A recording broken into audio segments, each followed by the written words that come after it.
Joining me now to discuss this and more is Sky News contributor Kristin Tate. Kristin, good to catch up again. Thanks so much for joining me. Look, D-Day is looming. It's only a few days away. What's the likelihood of this actually getting through, and what sort of an impact would it have?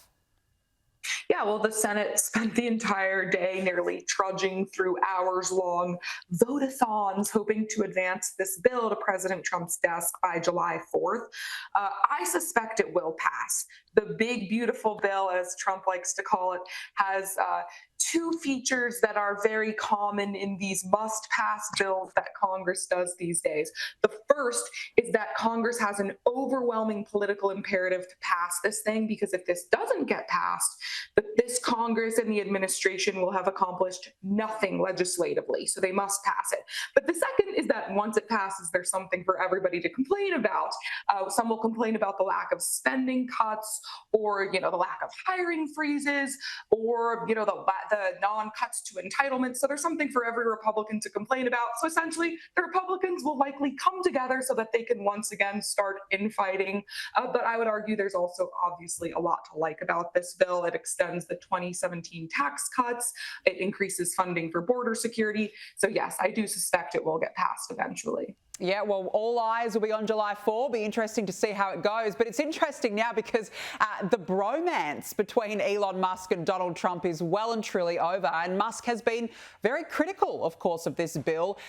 But is now even threatening to launch his own political party if it passes. In a post on X, he said, if this insane spending bill passes, the America Party will be formed the next day. Our country needs an alternative to the Democrat-Republican Uni Party so that people actually have a voice. Kristin, I mean, this feud shows no sign of ending, but a new political party? What is Musk doing?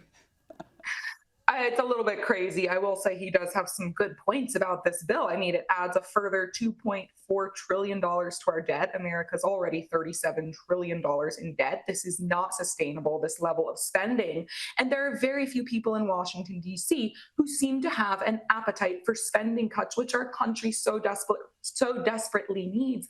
But yes, third parties in America are typically doomed for failure.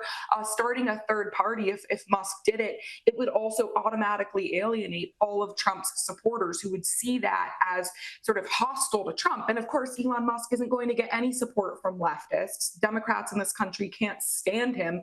So Musk would be better off trying to sort of shape and influence the Republican Party from the outside. He's not in the administration anymore, but he's still a wildly popular and very influential figure, and he should try to influence the Republican Party. I actually wrote for Sky News recently about the fact that Elon Musk and Donald Trump must bury the hatchet and move on for the good of the Republican Party. Both of these men have skills and traits that are very different from each other, but very important to this political movement. Yeah, absolutely. It's a very, very fair point. And look, while all this is going on, our Prime Minister, Anthony Albanzy, is still yet to secure a face-to-face meeting with the president. And he was asked this morning when he expects to have a meeting with Trump. This is what he said.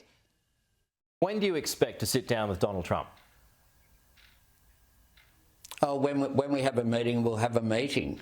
And when it's scheduled, that will occur. Okay. We'll see each other a lot in the last months of the year. That's when summit season occurs, whether Australia and the United States are both members, of course, of the G20, of the Quad, of APEC.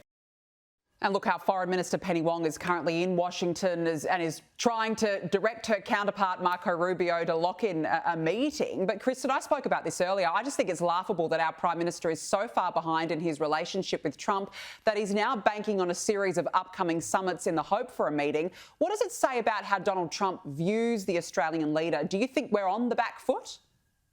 I think Donald Trump, like all Americans, values the United States' great relationship with Australia.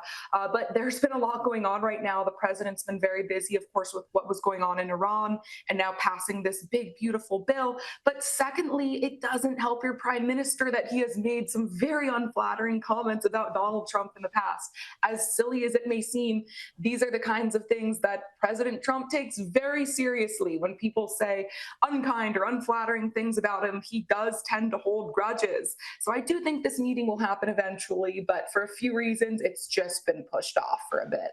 Yeah, not surprising between our Prime Minister and our ambassador over there, Kevin Rudd. They've absolutely made a mockery of this whole relationship. So I agree, unsurprising. Kristin Tate, nice to see you again. Thanks very much for joining me on the show. Thank you, Danica.